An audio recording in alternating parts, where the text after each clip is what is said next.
Welcome, everybody, to another episode of Inside Scoop with Alex and Jeff. I'm Alex Dingmann. I'm Jeff Doss. Let's go, guys. How you doing, bud? Bro, I'm doing great. Yeah. I'm feeling bougie right now because Yeah. I'm getting serious with my podcast. I know you are, equipment. man. I like it. Y'all, when you guys see the video, like I'm trying to take this serious. I got a lighting set up. I got a new headphone set up. I got everything. I'm trying to get serious about it. So I like it. Yeah, I like it. I feel a little bougie with it. That's awesome, man. That's awesome. How about you? Doing well, buddy. Doing well. Just been figuring out what's next with the karate school. What's next with,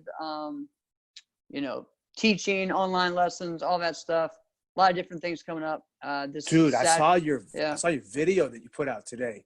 Oh yeah, kick combo. Yeah. I had a coworker. I was just having a look at it, and there was a coworker who was just kind of peeking over my shoulder. He goes, "What is that?" I was like, "Oh yeah, you like that, huh? You like that?" And he goes, "What the heck is that? How does he turn his leg that way?" And I was like, "Yeah, I'm gonna tell you this. Like, this guy is a phenomenal kicker, and a lot of martial artists can't do that because you did the twist kick stomp." And you turn while I'm moving, and then you turn back the other direction. Right. Yeah, that was pretty dope. So I like that one. I like that a lot. That's one of the things I'm definitely going to be focusing on during the seminar. It's just your seminar. It's just how to do that. Isn't that coming on Saturday? Yeah, this Saturday, 6 p.m. Eastern time. And so you guys can register at myeventx.com for that. And then there's the next one is the Korean style kicks and how to really, just kind of the first step on how to make your Korean forms stand out. And same thing with kicks though. A lot of it's going to be mindset. It's like, if you want to do something most people don't do and you want to get better at it, you got to be a little stubborn. So, and you got to do it. So, you know that. Yeah, I know. Yeah. So so it's going to be cool, man. So I'm excited about that. Getting several schools that are actually like doing it for the next 2 weeks as their class, as their competition class. They're going to have you have people that are getting involved with it. Did you also have schools and or organizations getting involved? Right. So they're going to get a big camera and everything and have to where I can see everybody.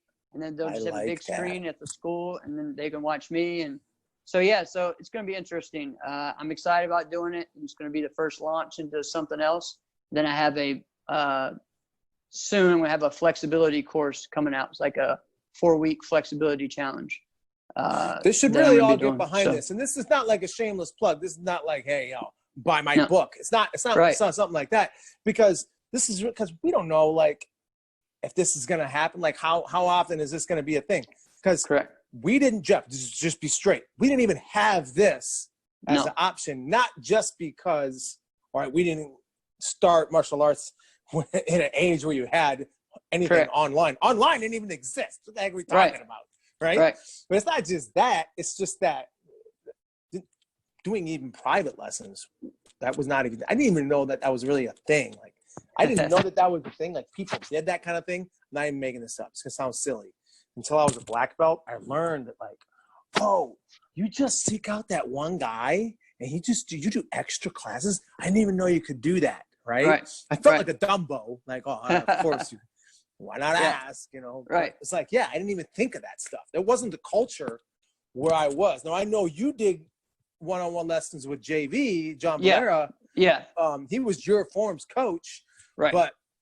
And that was different. That was all suggested from my instructor, though. That was the relationship we had that way.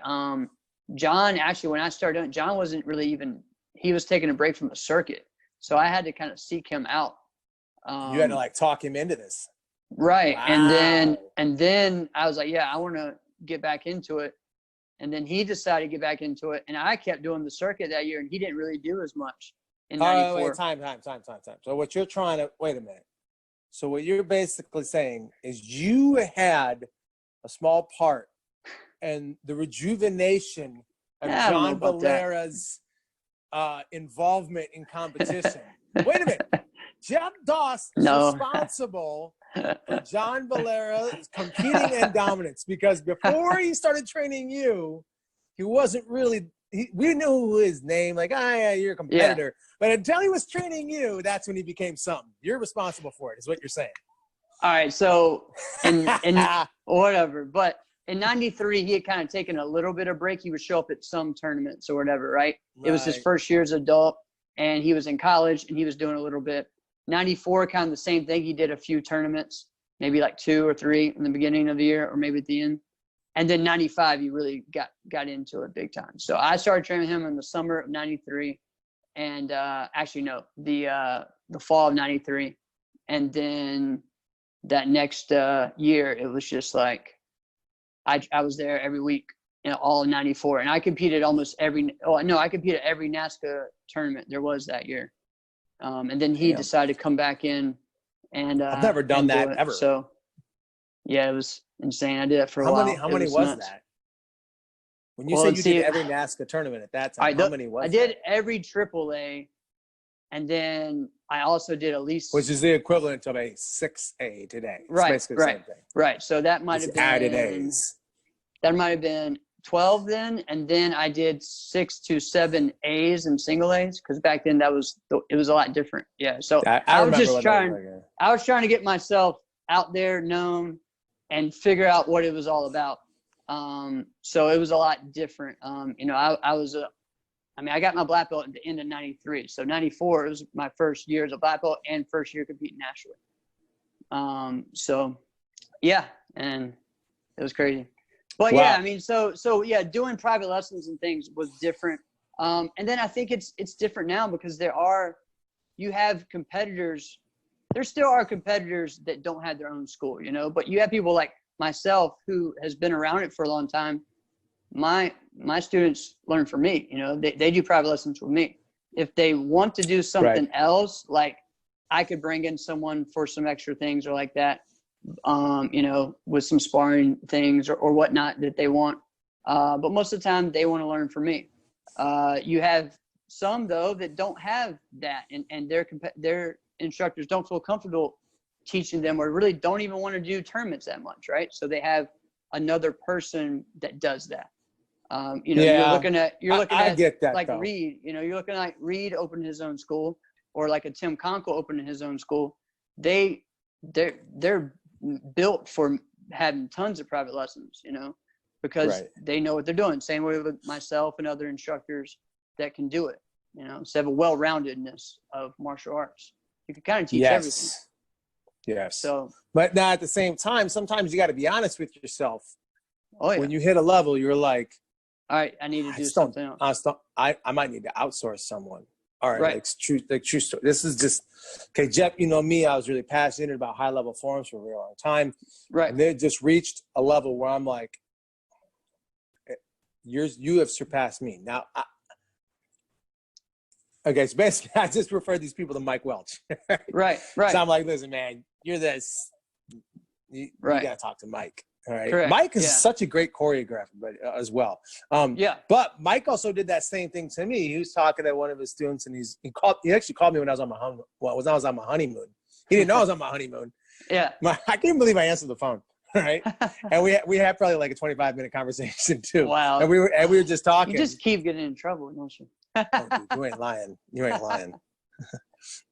So yeah, and we just talked about that, about me training with their students, and then I just said, hey, let's just get together. It's a group. We'll all fight together. Yada yada. So outsourcing isn't necessarily bad if you just kind of know and accept and understand where you're at. Yeah. Right. You did. And the thing. Spoiler alert. Yeah. If it has to do with nunchucks, it ain't gonna come from me. Yeah.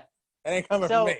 So for me, and some of the things, it's been like that. And I guess it's for, if you have a creative mindset, you can really like make it work, Right.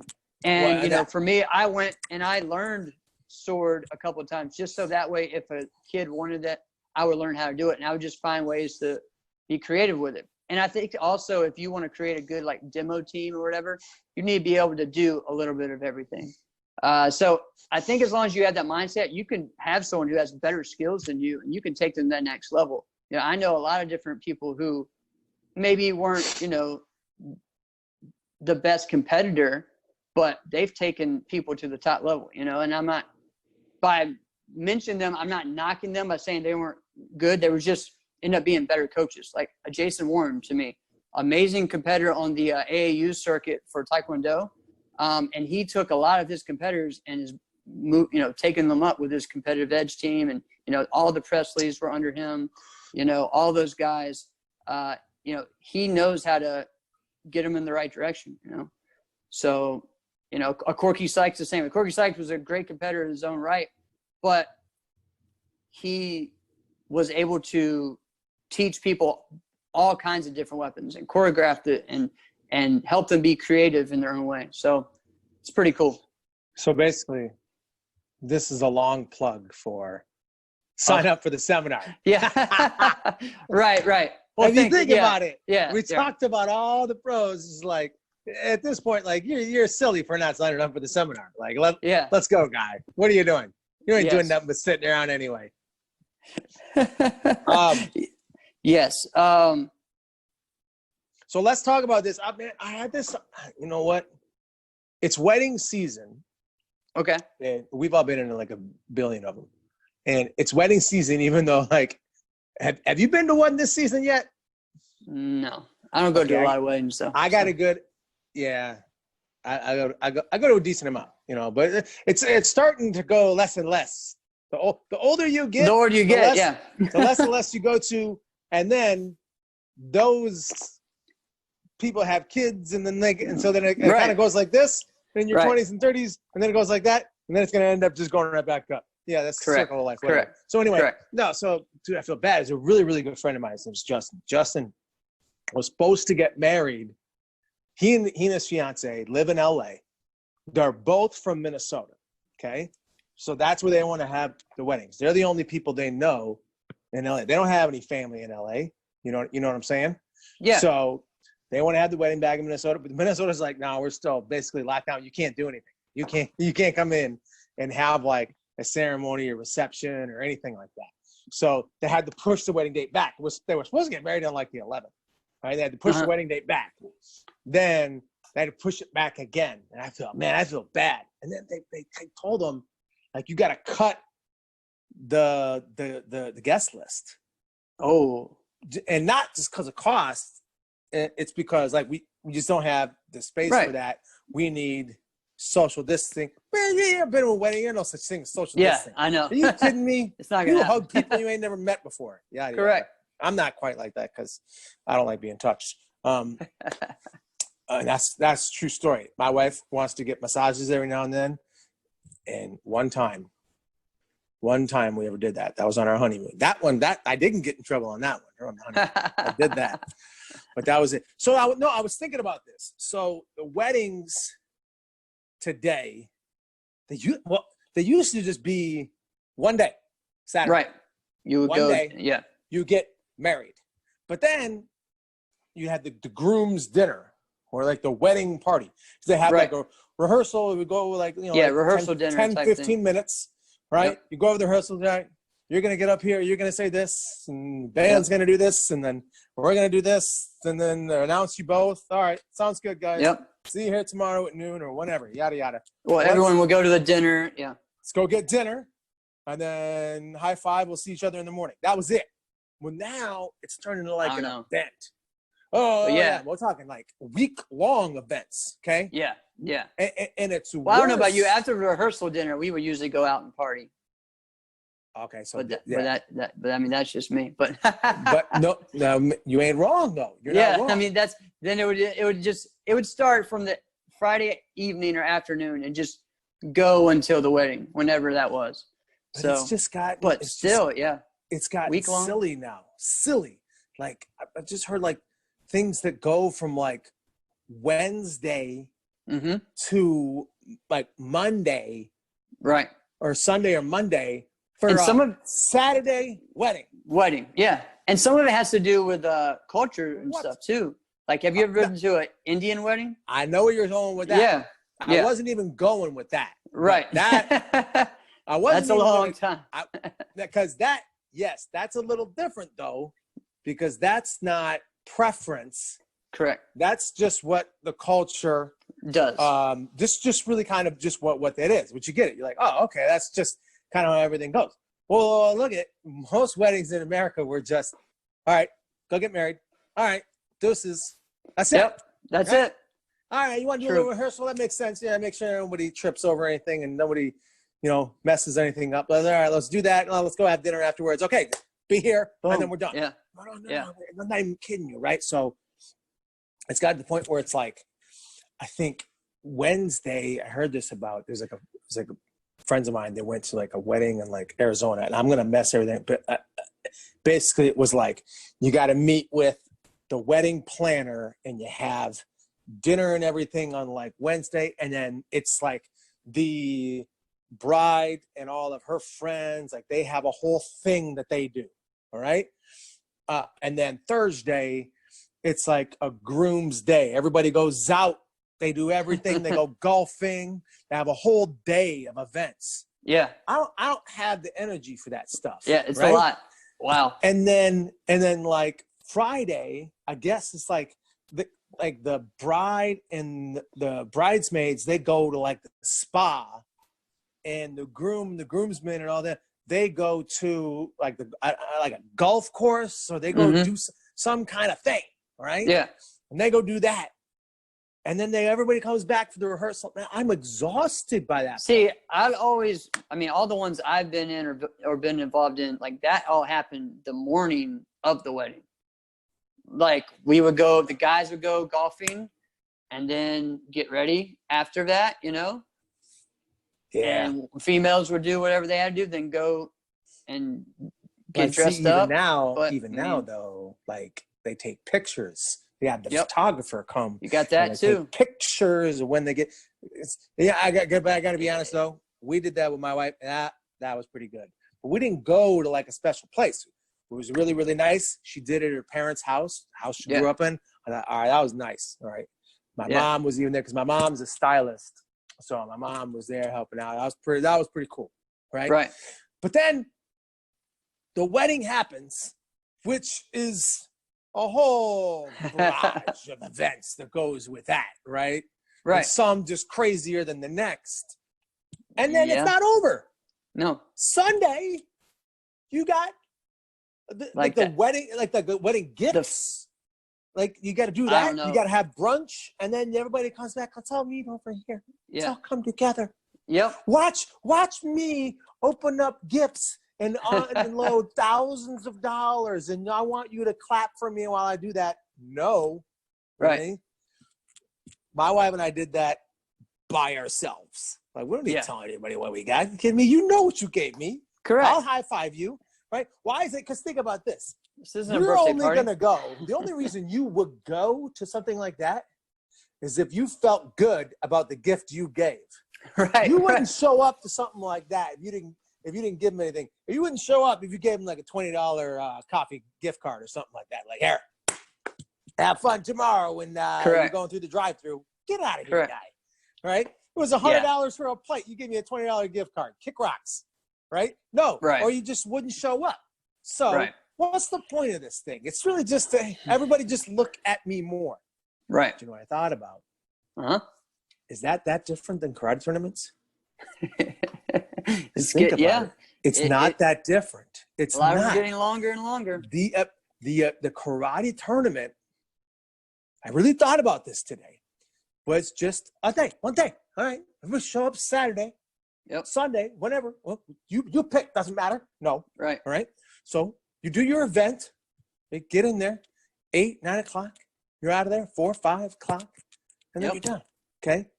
But then it turned into, it's got to be a bigger deal. Well, I want a bigger tournament, so I have to go to 2 days. So I need to get a hotel, and then what it really turned into, all right, well, I want people from other areas to come in. So if they do that, I need to have a hotel for them to stay in.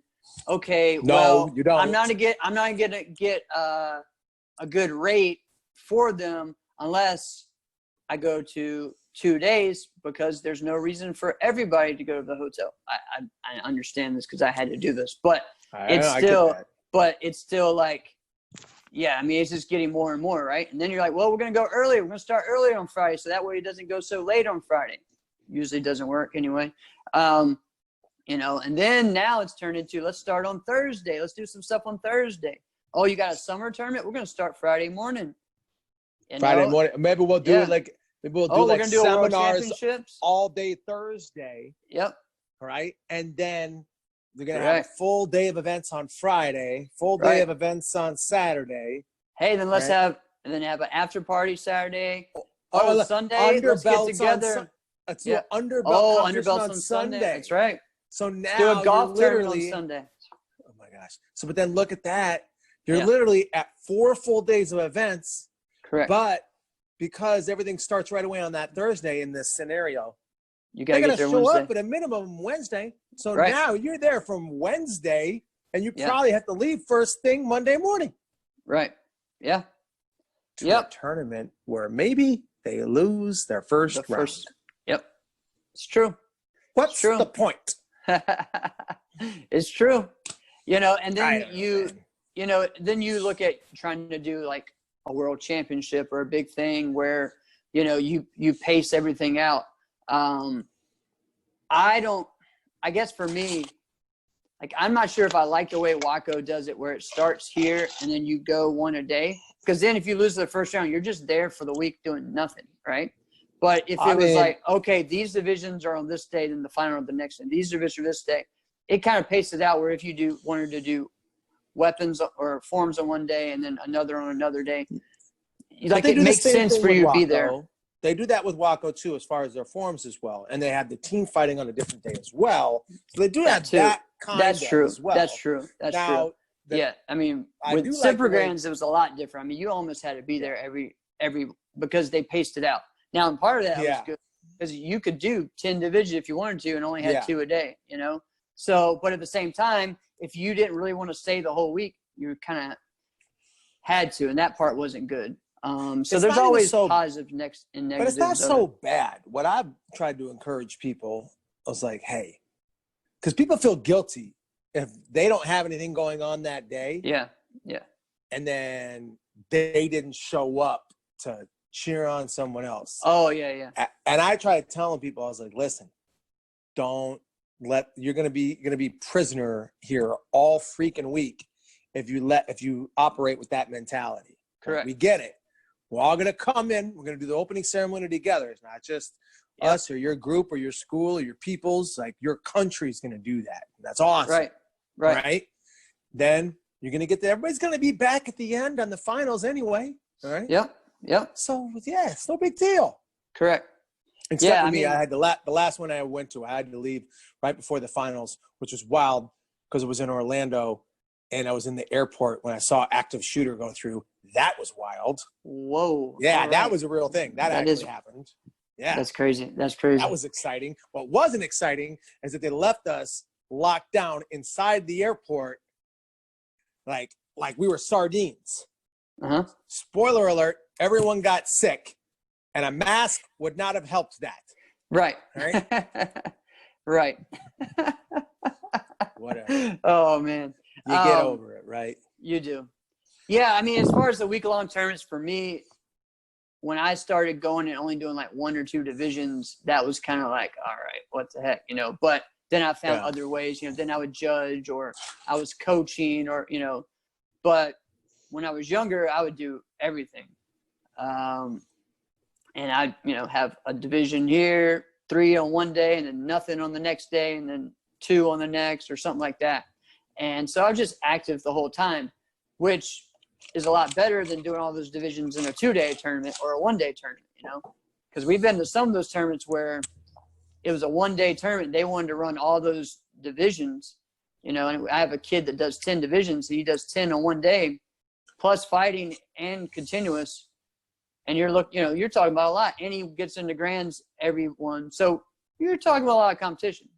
I mean, so there's goods and bad. I mean, that's good though. I mean, if he was going to do it, I said, hey, if you're going to do all that, you might as well be able to. So, yeah, I don't necessarily feel bad about it, but you know what? So all the promoters just feel like that's the end game. You got to get to where you have multiple days, 2, 3, 4 days. You got to get a hotel. You got to get that. Yeah.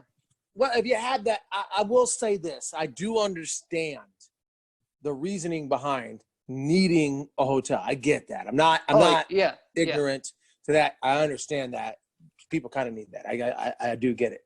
But how about this? What are some of the tournaments that are just a one-day tournament where people really get behind? And it's just a one-day event. And it's like, yeah, that's the one. What's one that you remember? That's like, it's a one-day tournament, but it was like, yeah, everybody showed up. So I guess it's different because when I was starting on the circuit, like I was telling you in 94, all the tournaments were one day. Friday was just, we would get there Friday, but it was just teams. When tournaments were primarily 2 days. Yeah. And then there was like a regional what were the tournaments that what were the tournaments that were only one day that you knew everybody was there, or it was like your favorite? Yeah. I don't remember any tournaments like that. But yeah, there wasn't really, like, if it was a big tournament, there was no 2 day, there was no 1 day tournament that was a big national type tournament. Now if there was now there were some big regionals that were like that. You know, like the Pro-Ams, Jim Lantrop's tournament out there beginning of the year. His was a big 1 day tournament, and there was people from all over.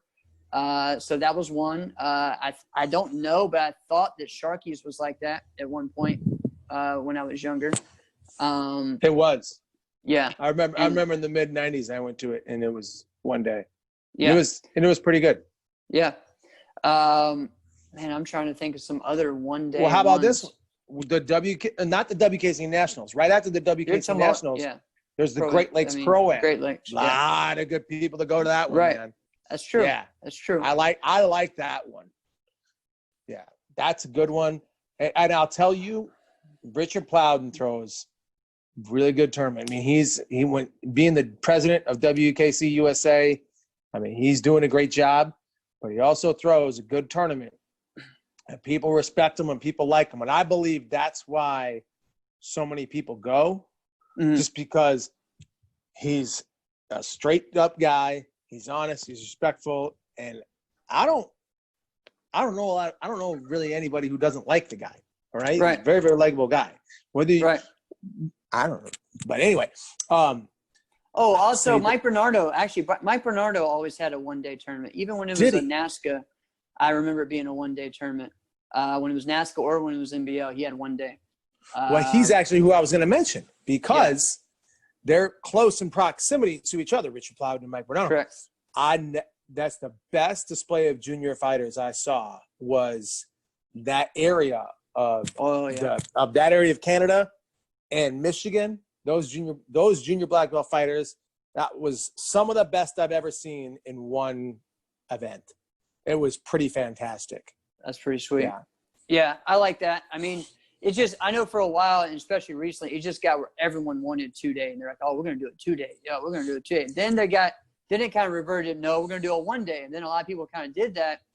And then they're trying to jam too many divisions in 1 day and just be like, I just never understood that. I guess what it was just like, all right, if you're going to go 1 day, that's fine, but pace it out and let people know that, hey, this is going to be a long day. Or you're going to come at this time, and you're going to come at this time, you're going to come at this time, and that's it. You know, you can kind of do the stations type thing, you know.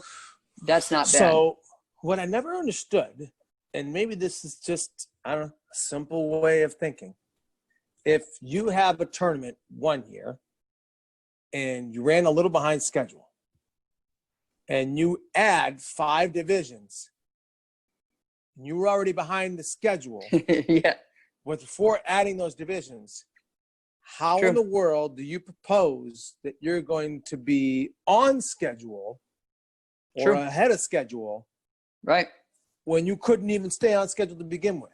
You know, it's be like the person who's always late. They're always 5 minutes late, and you ask them to run an errand before they go to work. Like, they have no chance in the world, correct, right, of making that happen, right? Why would you ask them to do? You would never ask them to do that. So why would we think they should add divisions. It's just not going to happen. Yeah. You know, I don't know. I think this summer, like, oh, well, I'm going to make sure that I'll add another ring, or I'm going to have more judges this time. I'm going to make sure this is right. That's what's in everyone's mind, you know? And I think most people, because I know for me, when I put my judges list together and I had it set to who was judging every ring, the backup for each one, everything like that. But you know what happened every time? They didn't show. They didn't show on time. Some didn't show, some, you know, because you still had to get, I mean, I would get over 30 rooms, sometimes 40 rooms for judges and staff and everything like that. You give them a room?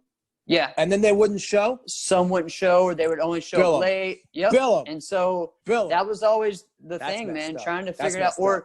Or you'd figure, they would tell you like on their way that they couldn't come, or the day before. And so this is when you're setting up and you're like, all right, let me see if I can switch the rooms out or whatever. Sometimes the hotel would be like, sorry, it's too late. Sometimes it wouldn't. It's too late. So it's tough, man. It's a lot harder on that part. And then you're also thinking, okay, well, I had these people, but what about I need more judges than just the centers. And how do you get them to come? And, you know, you're taking care of divisions, you're taking care of this or that, paying them. It's a lot. So a lot of it, I think, is just, it's really coordinating, having good coordinators that are going to be pushing that, and then making sure that those judges are taken care of. Like when I had my tournament, I had, and several other, I mean, a lot of good tournaments, they'd have one person that would go around to all of them and give them the waters, giving them snacks. We would have snack bags and stuff.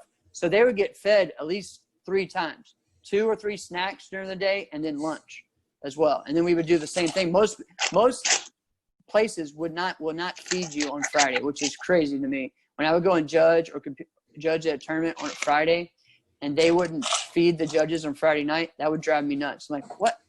I'm going to be here for at least 4 hours. Like, I need to eat, you know, especially if you start at 4 or 5, you're not getting out there till 10. Come on, man. And if it's a venue where they don't let you take in outside food. Correct. What did you expect a person to do? Right. They can't bring in outside food. Right. And then they have to stay there without having any food or drink, and you're not going to give them anything. Yeah. Yep. And then when you go back to the hotel and the hotel shuts down, you're like, wait, you knew we were having this. We got to do, you know, what's going on. Yeah. The worst for me was my last tournament, because I found out 2 weeks before the tournament that the in-house restaurant closed down, that they shut it down. 2 weeks before that they got rid of it. They weren't making enough money. So they got rid of it. So I said, all right, well, what are we going to do? Like, what'd you do, cater? The hotel said they were going to get 4 food trucks for us, and we're going to do all that. Cool. They didn't show up. They left. So we're trying to figure out what the heck to do. I'm livid, nuts. The next day, they say, oh, well, we can cater for you and do this for you Saturday for your after party or whatever. Okay, that's great. But they didn't. They did that. That was okay. But, man, it was just. What about the hundreds or thousands plus people that basically just, man, that's messed up. It was tough. And, you know, then there were some issues with the hotel that year. And that was when I just said, all right, I have to get out of this venue. And that was kind of what made me kind of take a break from it, because of those are things that, like, you can have this awesome event. This big venue, but if the surrounding hotels and stuff can't really sustain it, that's what was weird about the area. Like, the venue was huge. It was great, but they didn't have the hotels that really fit with that. You know, it's just like motels and stuff. And so that makes it tough. So, but yeah, I mean, you make a good point. You make a good point on that. Man, it's tough. Like weddings. Like weddings. It's true. Well, who would have thought of that? I told you my friend Doug Armstrong, that has a tournament in North Carolina.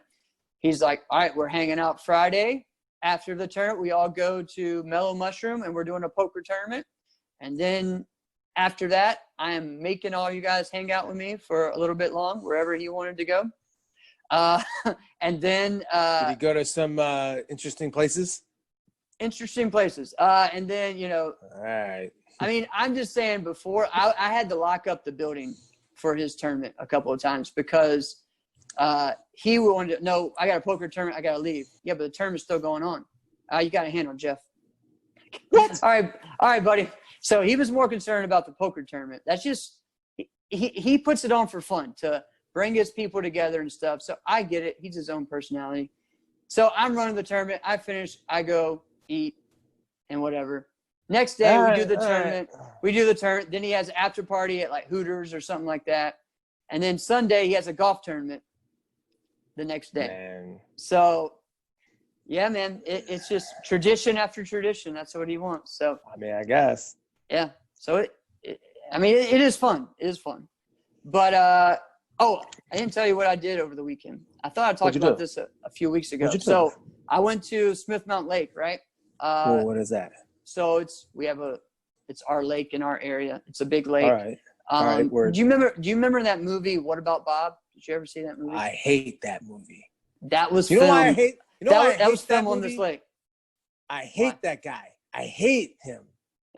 Oh my gosh. Yeah, I mean that. Yeah. What about Bob, man? Because it's Bob, right? So, Bob's the crazy guy, right? Yeah. I hate Bob. It drives me nuts. I look at the now. I will say it drove me nuts too. I remember. Bill Murray's the leading actor. It's great. A hilarious movie. It's a hilarious like early '90s movie, right? But I hate him.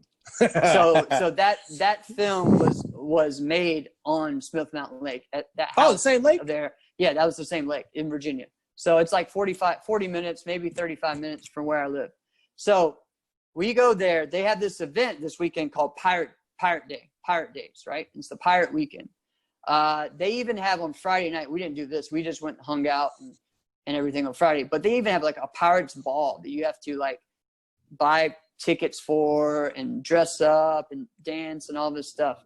But on Saturday they have Pirates Day, and at noon they had 2 battles going on. They have cannons. They have pirate fight reenactments and all kinds of things going on. We didn't go to that one. They ended up, because of the coronavirus and everything, they normally have like 3 battles, like one at 10 in the morning, one at noon, and one at 2, and then one at like 4.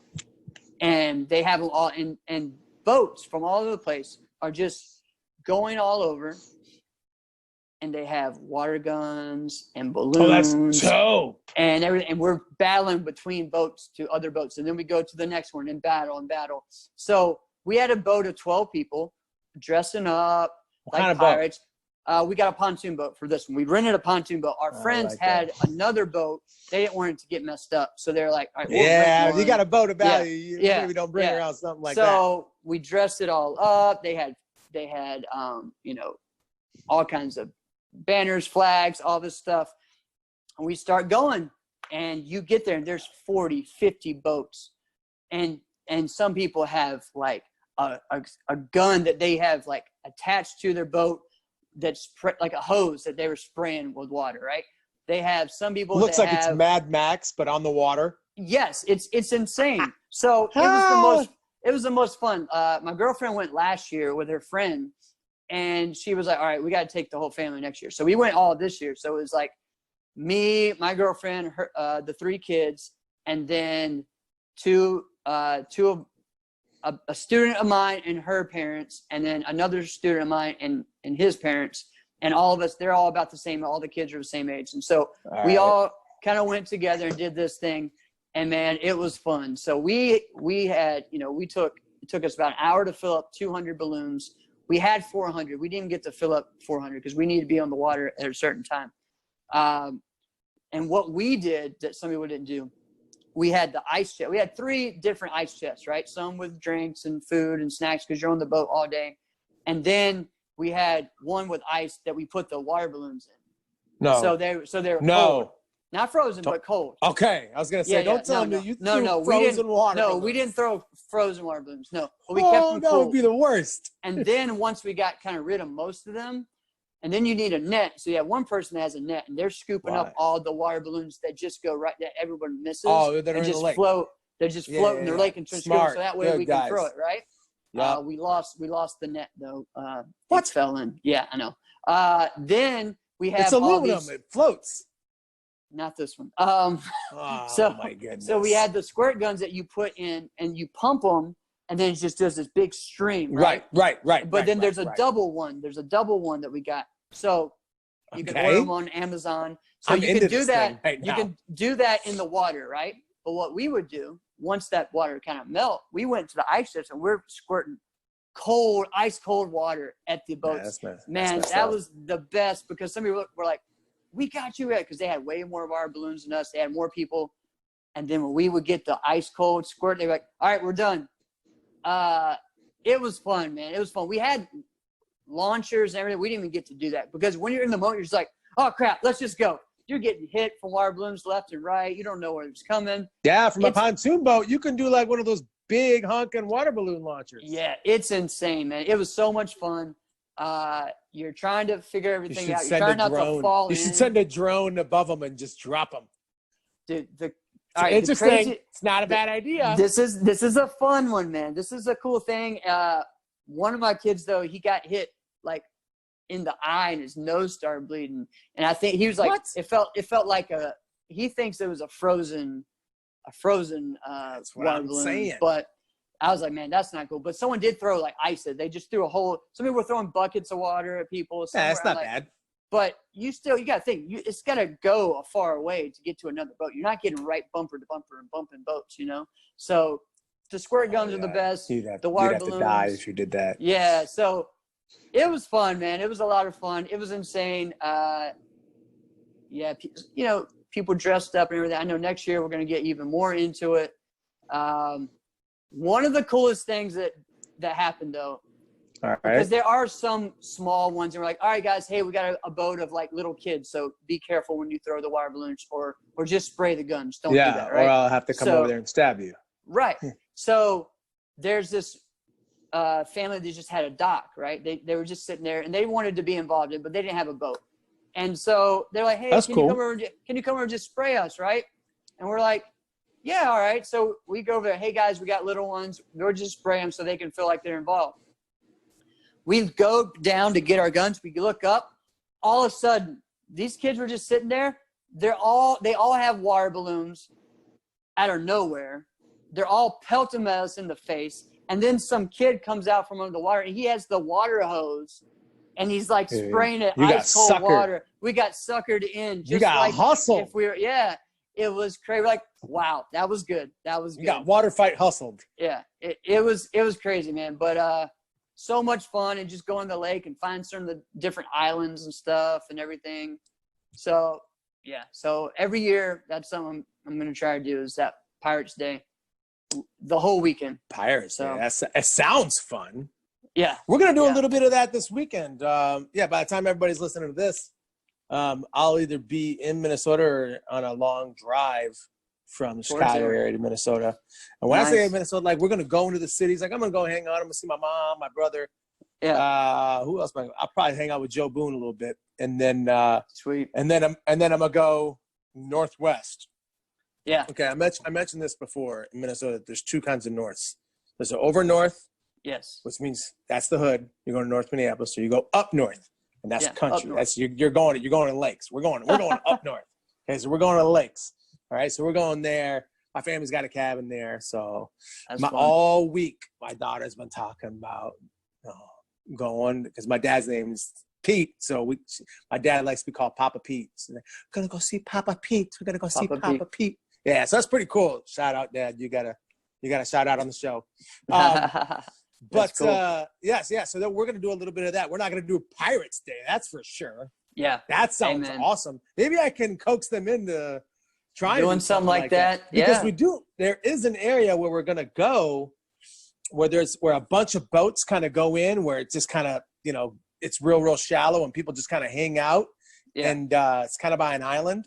So they just kind of hang and just drink and play music and just kind of sit in tubes.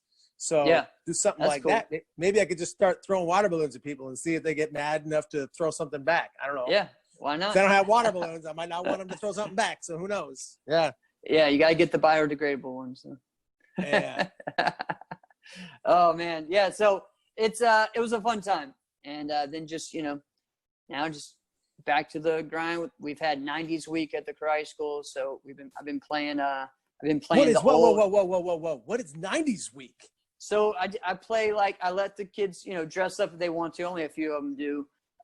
Like wearing in the 90s, you know, like I'll have some 90s t-shirts. My favorite week ever. Yeah, and then this is fantastic. I have let's see, I have like 2 or 3 90s dance mixes, which is like the 90s music, you know, like the dance music in the 90s that we all did our forms to. Do their forms to. Yeah, exactly. This is fantastic. So we did that, and then I have like a 90s hip hop mix that we use. Level Up does it. They do have a streaming service for martial arts schools, so you can play like edited music and everything. Yeah, so Adam Kiefer does that, and it's really cool. So we did that, and then we did this game called Freeze Frame, which is just pretty much like you play the music, and then when you stop it, they have to freeze. So I had them work their forms, and I have them work their forms at their own. All of a sudden, I turn the music off. They have to freeze wherever they're at. And say, all right, look at this. Check this. Check this. So it's a fun way for them to really get more focused on their techniques. Then I also did the same thing. Then I also did the same thing with their sparring and their sparring drills. And I'm like, all right, you're just bouncing. You're working drills. You're shadow boxing. And pause. All right. Do you wonder why you just almost fell on your face? All right. You probably don't need to be like, look at your feet. Why are they so close together? Oh, look at this. Are you in a good, or why are your legs crossed? Oh, you stepped up. So that's a fun little way of doing stuff. It's fun and also focused, and it works really well. So you can do it with all kinds of stuff. I mean, we've done this before with actual sparring. So we did sparring, and then we froze in the middle of it. And they're like, go, boom. Oh, that was fun. That was really fun. It's kind of a fun game too. Yeah, I'm more interested in 90s week, but that's fun. Yeah. So we did that, but 90s week's fun, working different things, talking about, like, our dojo talk for the week was about, okay, so when you think back on the 90s or whatever, you have memories. You kids may not, but your parents do. They have memories. So we just kind of talk about how do you make memories and what things stand out and how you can make a moment each day happen. So what's your 90s memory? You just started how about life? All right. Well, I am a 90s guy, man. Are you kidding me? You weren't born in the 90s, but you were, you really grew up in the 90s. I had the perfect medium because I was the last, like, wave of the Generation X. I was like the literally last year of Generation X. Right. So I have solid, long memories of the 80s, right? And the 90s, but I was in high school in the 90s. You know, I was in junior high and high school in the 90s. So I was like, I very well remember that. Yeah. So, yeah, I was so I mean, I was elementary school to my first year of high school. Yeah. So I was a little in the 90s. So, yeah. Wait, that doesn't make me sound old when I say I was Generation X, does it? I don't think so. You're right, man. That means yes. I'm in that between one. When you look at it, they'll say, oh, Generation X ended here. Millennials started here. I'm like, how's it the same? Like, it's weird. Well, because some things say millennials start like 83 to whenever, right? But then Generation X ended in like 83 or 84 or something. Yeah. So I'm at 83. So how does it end? One ended in 84. One started the other. It was like, where do you identify yourself? Yeah, are you an old soul or are you a new fool? I'd say I'm probably both. So you know I'm an old soul. And that's what I'm saying, man. But there's probably some other things. Join the bandwagon, buddy. Oh man, but then there's that young one that doesn't belong, and they're like, "No, you're not Gen X. You're a millennial." I'm like, oh, okay, man. I'll do whatever the heck it doesn't really matter. Yeah, exactly. Yeah, exactly. It's honestly kind of like the way it's kind of like how you live when you're in Virginia. When you live in Virginia, people. All right, explain that. No, you're not Southern. You're not Southern. You know, okay, I guess I'm not Southern. All right, but that from the people. I mean, to people, North Carolina is not Southern to people in South Carolina. Okay, so. Dude, if I was in Virginia, would I stand out? I wouldn't fit, would I? It depends on where in Virginia. Dude, Virginia is like the most multi-area. Now, Northern Virginia, you probably fit in great. Richmond, maybe. But Southern Virginia, probably not. I'd look strange. I'd be strange. They'd be like, "Who is this funny guy?" I don't think you look strange. Yeah, you just no, but they'd just be like, "You look at right funny." now, right? But where I live now, like I mean, in Lynchburg, it's like there's a lot of people from every area because of the university and stuff. So you'll be all right, man. You mentioned stuff about Lynchburg all the time. That like I feel like we went back in time. Yeah. Somewhat. Rustburg is definitely back in time. You went to where my karate school was, you'd be like, what in the world? So my karate school was like the original hardware store of the town. Wait, it was what? It was originally the hardware store when I was growing up. Is where my new karate school is. Yeah. Yeah, it was cool. The hardware store, and then where my office, lobby, and after school area was the grocery store in like the 50s and 60s. So yeah, it's crazy. Oh, people still remember that? Yeah. People, I do. It was but yeah, I actually got a picture of it too, like an old painting from back in like the 60s that they made of it. So I still have to put that up. Yo. So that's cool. All right. So I got some news for you. All right. I don't know. It's not like that. It's just like, it's just this thing I've been trying. All right. Okay. So I mentioned this to my wife. I don't know if I mentioned this on the cast before, but I was mentioning this to my wife. And I was like, when the pandemic first hit and everybody was just sitting around and doing nothing. And so my wife decided we have to learn something. Right. Okay. So you remember that? So I said, all right, we got to learn something. So I did mention this then, didn't I? Mm-hmm. I mentioned this? All right, I did.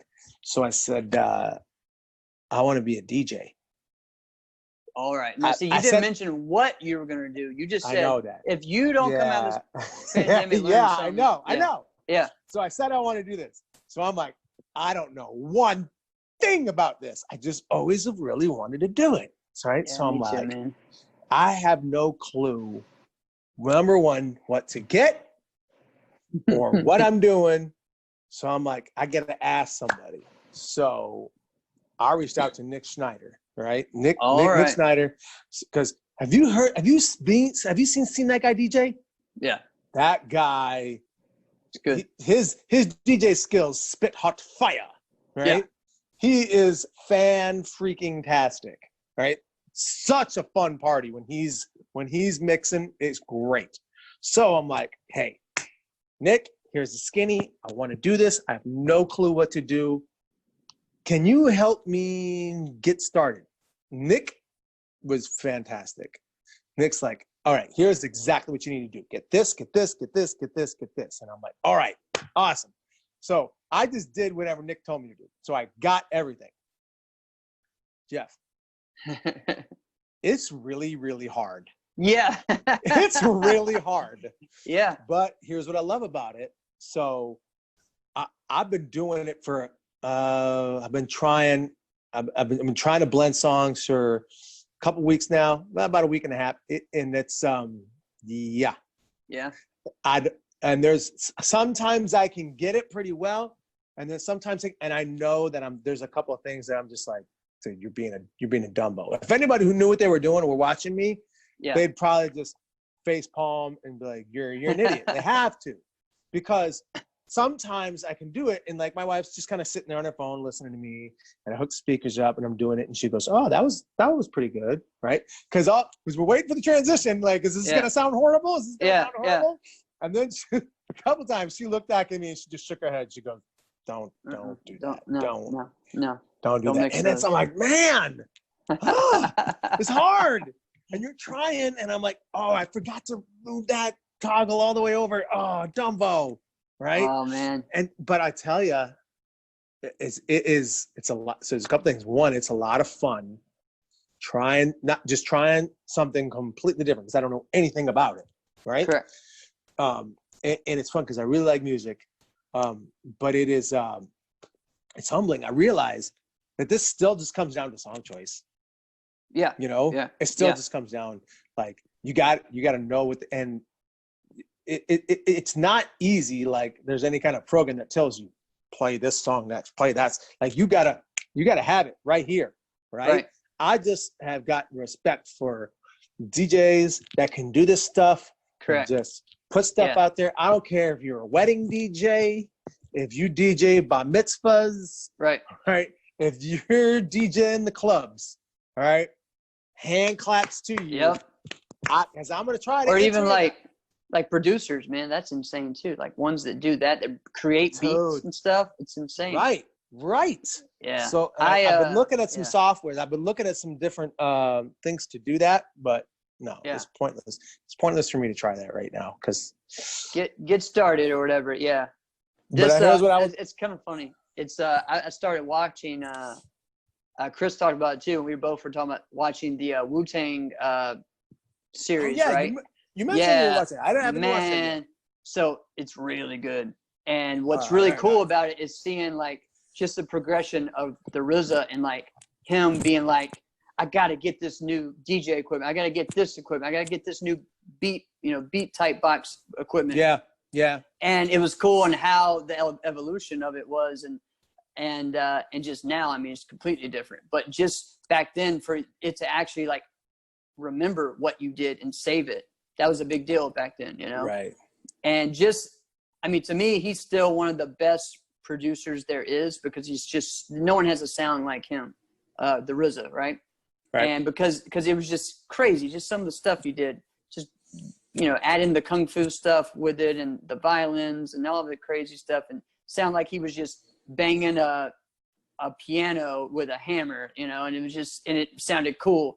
So that was cool to see that, and I suggest everyone to go watch that. Dude, I was kind of wondering at first when I heard Mike and Eugene's pod. Yeah, the Fist Kicks and Flicks. Their intro music and the outro music awesome. is so. I was like, was that from the RZA?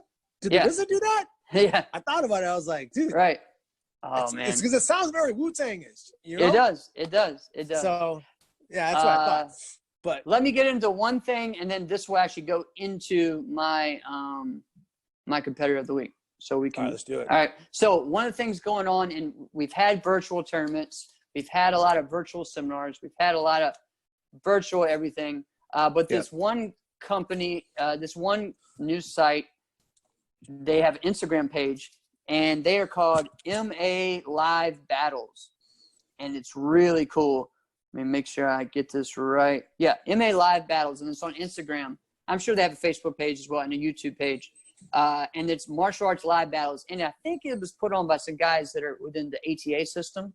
But they did a tricking one, and that got some good buzz. But then they did the bow one, and Noah Fort won that. And they break it down to like 15 people. So you can enter by tagging them and hashtagging them in your video. So you put it on Instagram if you want to be involved in this. And then they pick the best 15. And then they do 3 like one-on-one battles. So there's 5 like 3-on-3 battles the way they were doing it, I think, or maybe 6, I don't know, however. But and then it just keeps going down to like round after round after round. And they did the last one they just finished was a comma battle. And so their final was, Rashad was in the top 3. Of course. Jacob Wood, and who's the guy that won? Philip Broom. Philip Broom was in there, right? So some of the stuff they're doing is awesome, but it's a cool way. And they have kind of like, I don't know if you got to see how we did the Ironman with that live stream, where they had the judges like John Sue and Carmichael and stuff. See that. So they're doing that, but with different judges as well. And they're just talking while it's happening. They're going back and forth and back and forth. And it's pretty cool, man. So the one they're doing next is the nunchuck battle. And so I'm thinking of entering that just to do it, man. It would be fun just to do some nunchuck stuff. Do it. So, man, it's cool how to see what, just another way to do like tournaments, but also showing some love to different people. Different age groups are all competing against each other. So big up to these guys, MA Live Battles. Check them out. And maybe we can work with them soon. So they don't have a winner yet, right? They had a winner of the comma one, and that was Philip Broom. He beat Rashad and Jacob Wood. The bow one, Noah Fort won. I don't know if you've seen him before. He's been big on the NASCAR circuit this past year or last year. and he's actually from a West Coast school, West Coast Taekwondo school. Right. So he won that. I don't remember who won the tricking battle, but yeah, you can check out their Instagram page. And right now, I think the deadline for the nunchuck battles is like the middle of August or something like that. So everyone's going to start putting that in, and then they're going to have their first one on like the 23rd or something. So, so it's pretty cool, man. So that's been going on. And so from that comes my competitor of the week. I'm not picking the actual winner. He's awesome. Philip Room's awesome. Saw some of his stuff several times. And I don't even know if I'm saying his name right. But Jacob Wood is who my competitor of the week is. And the first time I started seeing him on Facebook and on Instagram doing all kinds of crazy tricks with his weapons, right? And then he decided to enter the Ironman challenge in my tournament. And he did, let's see, a comma form, a sword form, and then a bow form. And he did. And some of the tricks that he did in all three of those, I've never seen. So he did all three weapons? I thought you couldn't do that in the Ironman. Yeah, as long as you three, any type of form. So you can do 3 different weapons, 3 different forms. You can do 3 forms. You can do whatever. Just show your creativity and your well-rounded. There's got to be 3 different forms for that. Yeah. 3 different styles. Now, if he did like 2 comma forms, even though they were different, no, it's not. Nah, kick rocks, buddy. Right. So he ended up getting 3rd in the Ironman. Yeah, he got 3rd in the adult Ironman. He was in that He was in the bracket with. This is Jacob Wood.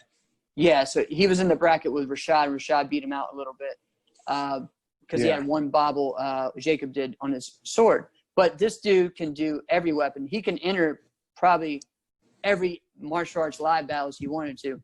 And some of the stuff he's doing with commas right now, and he's on Team AKA, real clean. I'm looking forward to seeing when he really grows into like his like adultness of like really chopping hard, hitting strong. When he reaches his full potential, when his full athletic potential. Yeah, the full athletic and strength potential.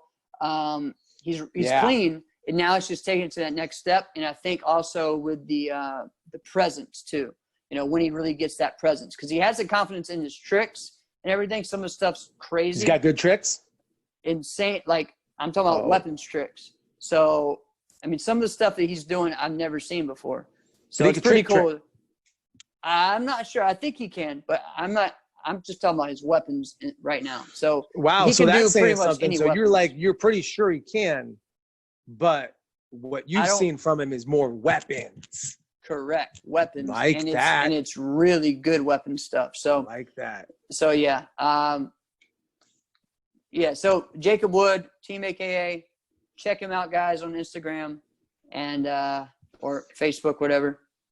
All right, let's get into this. I'm ready for your competitor of the week. So my competitor of the week, I've actually thought about this for a long time. A really good friend of mine, and I thought about it like because I knew I was going to have him one time because people know him, and some people like him, and some people hate him. But he is who he is. He's a good friend of mine, BJ Carnahan. Now, BJ's he's got we've used this term quite a bit. BJ's got some badassery on him. Right. But BJ's also got some assery to him, right? Because he don't really care. A lot of times he don't really care, right?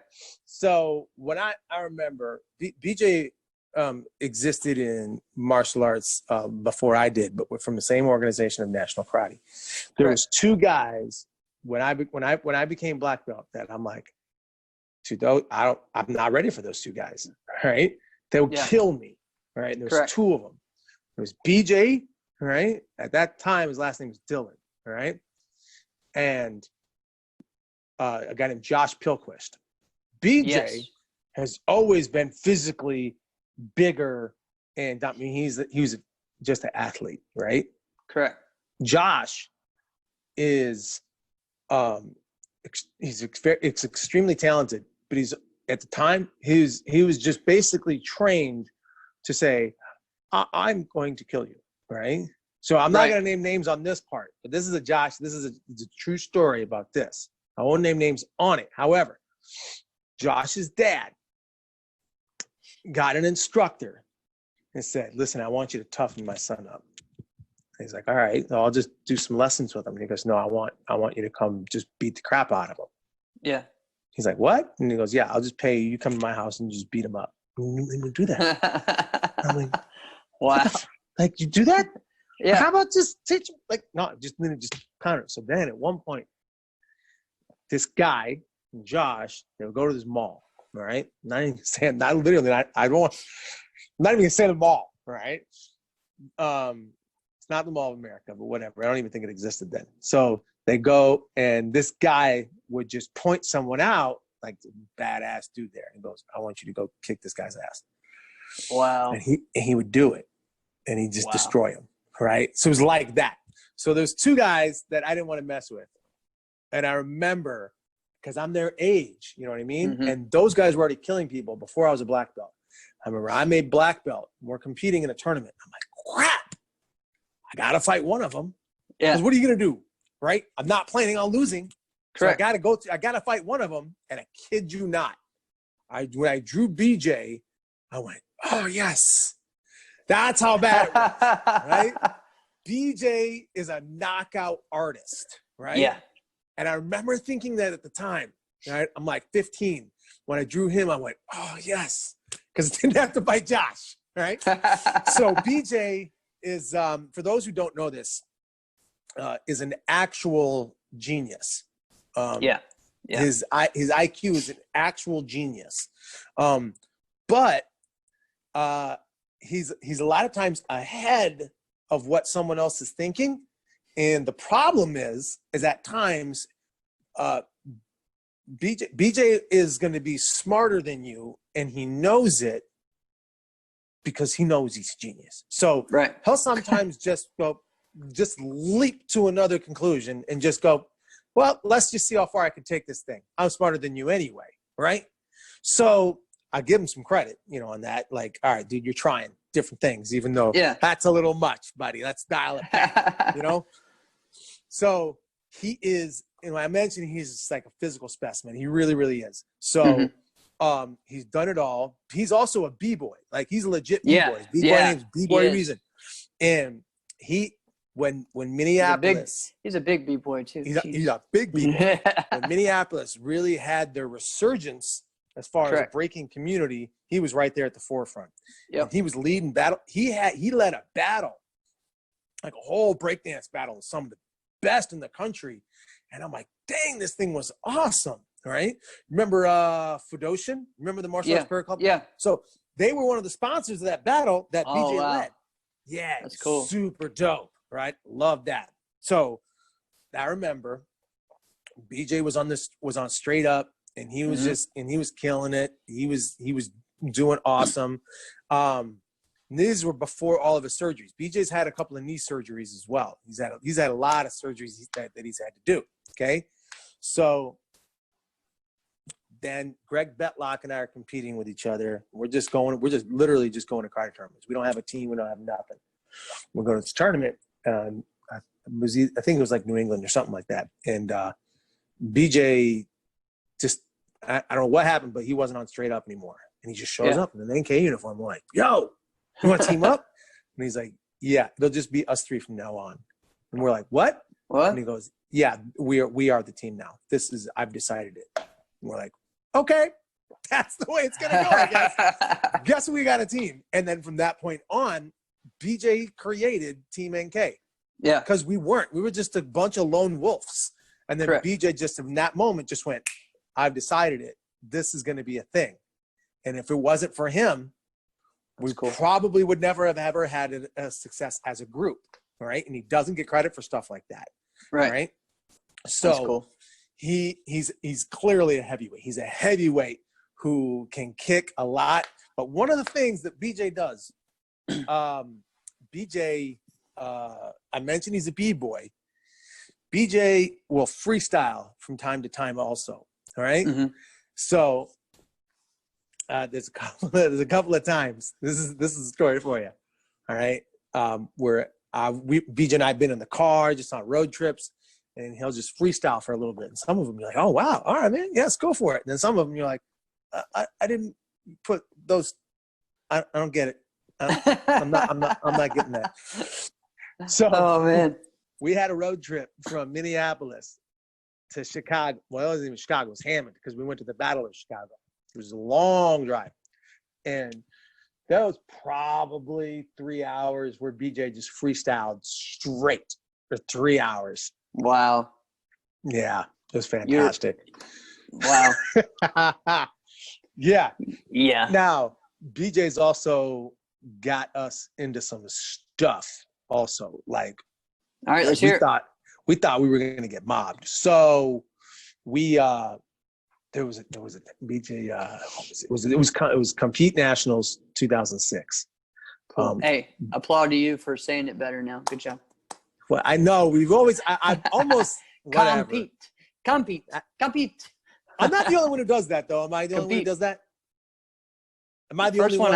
First one I met says that. Stop. Anyway, whatever. Go ahead. So we're going there, and wait, you didn't drive there, did you? No, Greg and Hamid and I are there, and this is always what happened. We'd be at the tournament, and we would always just be sitting there. Hey, where's BJ? Anybody heard from where BJ's at? Nobody ever knows where he's at. Right? Right. He just shows up. All right. And you don't try and figure out what is he thinking, because you can't, it's too much for you. Right. So you just ask him, when are you going to be there? And if he says, I'll just be there, that's the end of the conversation, because it's just too much. Right. Yeah. So, but we get nervous because we're prepared, we're prepping, we're drilling, we're bouncing, we're warming up. He doesn't do any of that stuff. He just shows up, right? Right. So I'm like, dude, really? I heard that, like, he's not going to show. Like, what do you mean? It's like, oh, dude, he broke up with his girlfriend the day before. Oh, all right. Problem was, she showed up at the tournament. So she's there. They broke up. I don't know which one broke up, but he might have broke up. I think he got mad and broke up with her. But then she's there, right? And I know. She was like this wannabe supermodel. I don't want to say wannabe because she was modeling things or stuff. But she was, I think she showed up to compete nationals. I know. Just listen. It's not like she showed up to Diamonds. I would get that. But she was a martial artist, right? Oh, okay. But she kind of shed that part of her life, and she was trying to be modelish, right? Okay, modelish. So she apparently, like, the night before, like, she was there like that week. She did some shoots or whatever, and then VJ tried calling her or something like that, and then she's like, "Oh, I can't. I'm going out with like Eddie Murphy's people or something weird, strange like that." And she's just like, and she hung up on him. And then he just got pissed, right? Now, when he gets angry, like, he'll kill you, right? That's it. Like, if he gets angry, he's gonna kill you, right? So, whatever. She's there. And I'm like, she's just kind of parading around like nothing's wrong, right? So I see her and I'm like, listen, you got to fix whatever the hell you messed up. Right. Because I need this guy so that we can fight. So go fix this. And she's just like, oh, come on, it's okay. And put her arms on my arms. And BJ walks by at that exact moment and gives me a death stare. And I'm like, no, no. Oh, you're dead. Like, right. So I'm like, just leave the hotel. Just leave. You're causing nothing but trouble right now. Right. So I tell her, just get the heck out of here. Be out of sight. Right. So I follow him, and he's pissed. And I end up tearing back at him. I'm like, man, I got your back. I'm trying to help you. And I'm like, oh my gosh, he's going to kill me. And at that point, he just snaps. He goes, Alex, let's just take a break and have some green tea and then go fight. And I'm like, what in the world is happening? What in the world? So he calms himself down. Yeah. So I'm like, okay, we're going to be good. So now we're ringside. We're fighting. We're fighting our first round. All right.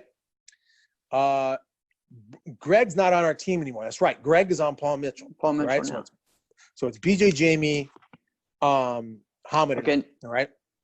Jamie. Okay. Yeah. Right. Yeah. So it's the four of us. We always have four. Right. Yeah. So Hamid goes out there, beats this guy. All right. BJ goes out there, and here's this guy's bigger than BJ. And he bows, touches gloves, and he looks at us and goes like this, like he's slitting the throat. Oh my God. And we're like, oh my gosh, Lord. this is not going to go well. And BJ, he's knocked plenty of people out many times. Heck, I've been one of them before, right? He's knocked me out training before. I think I mentioned it on the cast. Yeah, yeah. BJ drops this guy with a back ridge hand, just destroys him. The guy gets back up. I mean, this guy clearly was done. Like, he just killed him, right? And then the guy gets back up. BJ starts bouncing, right? So now the guy was kind of pushing it. Wasn't hitting late, but he kind of kept coming forward, kind of getting in BJ's face a little bit. Yeah. So BJ's like, all right, you have to die. So then Jose Pacheco was the ref. Never forget this, right? BJ side kicks him in the arm. The guy comes, and BJ just, boom, throws a rear hand, sticks him in the face. Jose says, stop. BJ hits him 3 more times, and then just the guy drops his hands, just standing there, and BJ cold cocks the heck out of him. Jeez. He goes stiff. This guy looked like he was 6'7", both ways. God. And BJ just made him like a ham sandwich, right? So they wanted to disqualify us. And I'm like, oh my gosh, we're done. We're done. Like, that's it. It's over. Like, can't believe it. And there was a bunch of people like, oh, look at that team. That team's a bunch of suckers. Bunch of suckers. And I'm like, they're gonna kill us, BJ. They're gonna kill us, right? Yeah. So they let us go. They let us. Wow. They let me go out there. I finished the next round, and then we win, and then we go on again. Yeah, it was freaking wild. I can't believe. Wow, it. bro. Wow. I know. So yeah. Lots of fun with BJ. He's had plenty of amazing highlights. I think the fights that he's had with Preston Clements, I think are some of my favorites with him. He's fought everybody. He's had battles. I mean, we talked about on the last show. Yeah, that we thought Alex Reyes, you thought that was his best. Yeah, that was his best times when he was fighting. I think it was like 2008. He won a NASCAR overall, beating Jason Borelli. Yeah. In the final fight of the tournament. That hot Jason Borelli too. BJ was really good. So Alex did well. Apparently BJ didn't try to kill Alex. So that's good, right? Oh man. So that's my competitor of the week. That's cool. That's a fun one, man. That's a super fun one. Oh man. I could go on all night about of course. He's a great friend of mine. I talked to him just a few weeks ago. He's a great guy. All right. So to finish up, because this week was 7/20 National Tricking Day. That's right. Here's a good question. Like, what was your first trick? I mean, doesn't it have to be like a 540?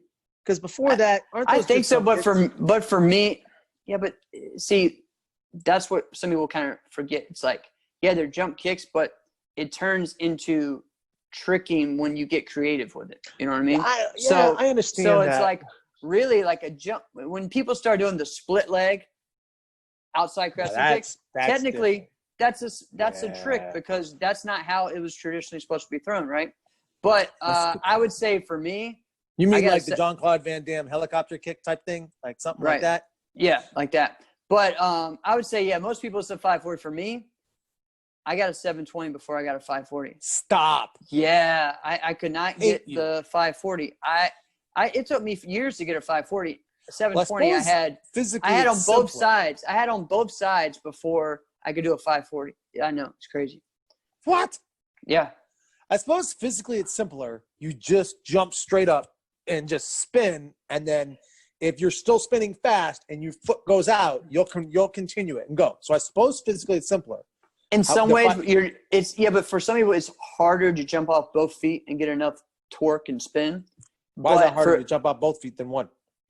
Because when you do one, you have the other leg that actually carries you around, and it's usually you're cheating. So you're actually not like if you do a cheat 720, it's not really a cheat. It's not really a 720. Yeah. So, but that's the same thing for the 540 though, 540, too. Yeah. Because really, the 540, the kick's supposed to kick at the top, and they're supposed to land it back, but nobody ever lands them back.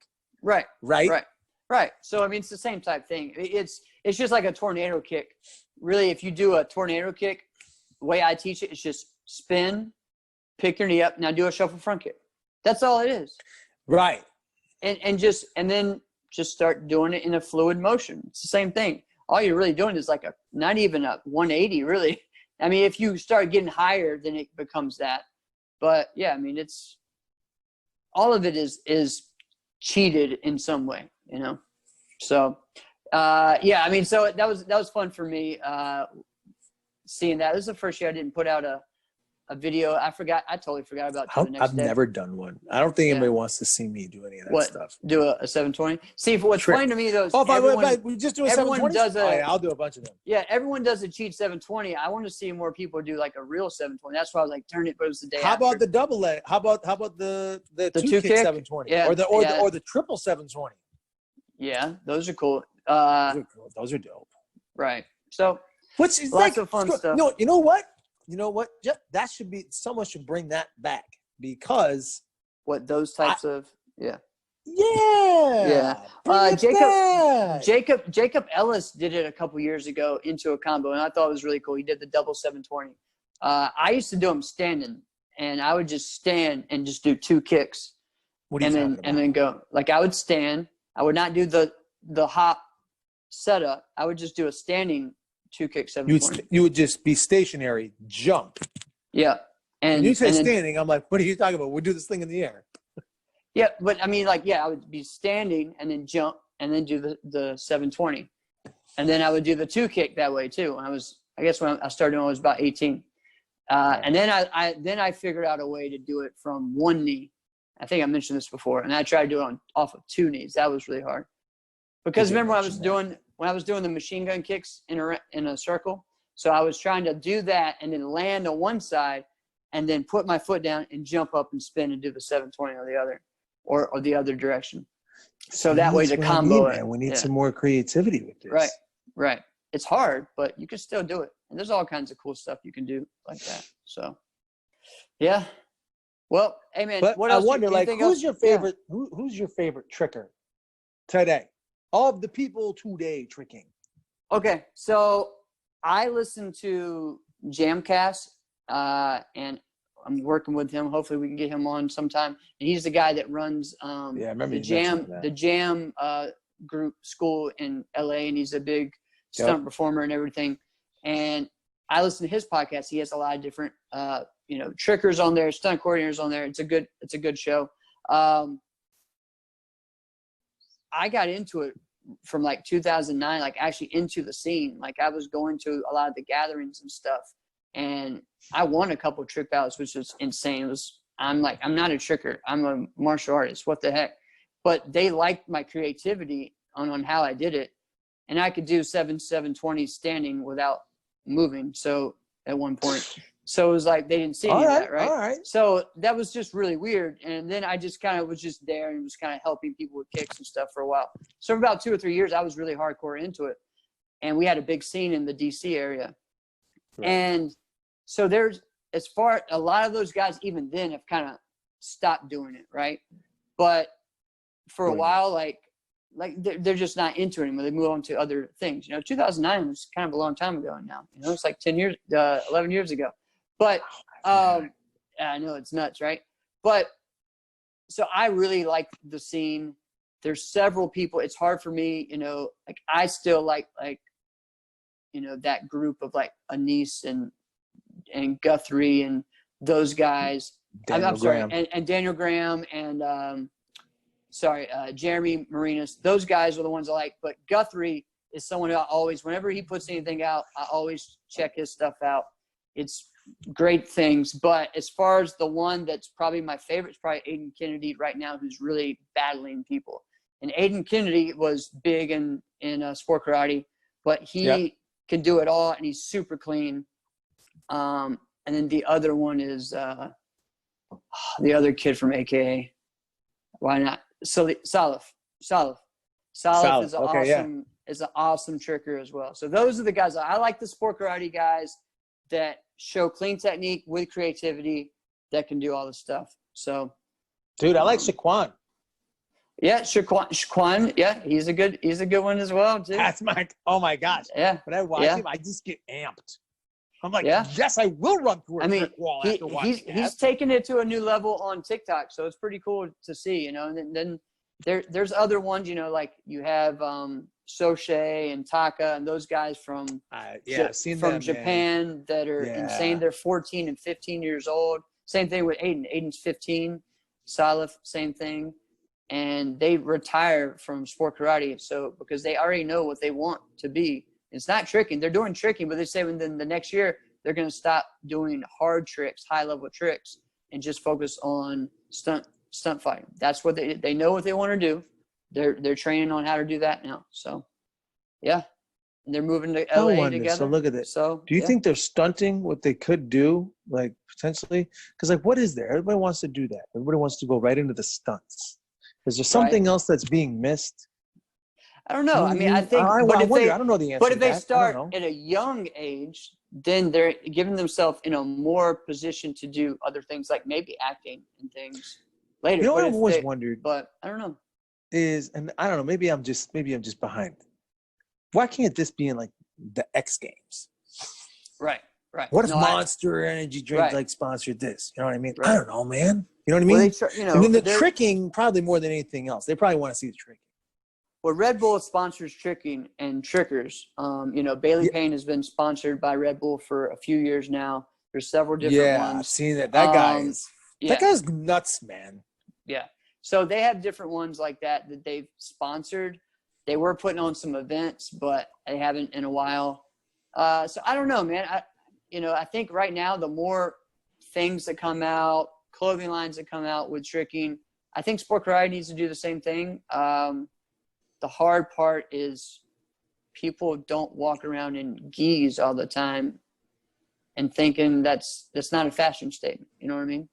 Unless you are Bruce Leroy in The Last Dragon, and that's your thing. We tied all of our podcasts into this. We plugged all of them. So check out Fist Kicks and Flicks. And Fist Kicks and Flicks. Lots of fun. That just came out today. This morning. Yesterday when you hear yesterday, it. Sorry. Yeah. Lots of fun. Hey, we got another review. Oh, yes. We got another review. Title says Best Sport Karate Podcast. Boom. This is from Chris Birdman Anderson. It is not from Chris Birdman Anderson. I know who this is. This is Troy Sexton, but he loves that nickname. So Birdman. I see through you, Troy. It says, I've been out of the sport karate game for a while now. Yeah, it's Troy. Yeah. But I still try to follow it closely. Listening to this podcast brings back the excitement I once had. Alex and Jeff are great to listen to and always have great topics. They take their experiences and insights as competitors to provide great listening experience. This is the best sport karate podcast around, and I highly recommend it. The only thing Alex loves more than Christmas is sport karate. And you can really tell in the podcast. All right. That's funny. That's a good one. That's a good one. One cool thing about Jeff is his last name is Doss. Wow. He can also kick high. Sweet. He's a crazy guy, man. This guy. I love him. Love you, Troy. Oh, man. That's cool. Yeah. Thanks, guys, for reviewing our podcast. Go and check it out. Several of you guys have said you have done it, but you didn't write a review. You just put the star, which we appreciate it. Yeah, love the rating, but come on now, guys. Come on, we want the reviews. Do both. Yeah, that way we can share. Put your name on. We want to share it, and that way we can get to our 100. Man, let's go. Let's do it. Yeah. Hey, and guys, we're getting really close to our year anniversary. So. Oh, that's right. That's gonna come. It's gonna be insane. In a few weeks. So we gotta figure out what to do, dude. I gotta dress up something. I don't know what I'm gonna wear. Yeah, me too. I might have to wear a suit. I don't know, man. Or maybe we should go 90s week and dye our hair. Dude, don't mess. I'll do it. When you said 90s week, I don't know, man. I was thinking about those Tommy Carpenter jeans, or maybe those overalls with the bucket hat and the Adidas. Right. You see, I was getting into it when you said that with the silver hoop earrings. Tomorrow, I'm gonna wear my visor that I used to wear in the 90s and turn upside down like Jimmy Pham. I hated the visor. I hated that. Oh man! All right, man. This is a fun one. If you loved this episode, and frankly, even if you didn't, give us a 5-star rating. Tell your friends about the podcast. Give us a review. Subscribe. Hit the subscribe button. Tell your friends about it. Check out all the other podcasts in the Martial Arts Center Network. CTE, Fist Kicks and Flicks, Yep. Raw with Mimi and Lump, and Inside Scoop with Alex and Jeff. There you go. This has been another episode of Inside Scoop with Alex and Jeff. I'm Alex Dingmann. I'm Jeff Doss. See you next week, guys.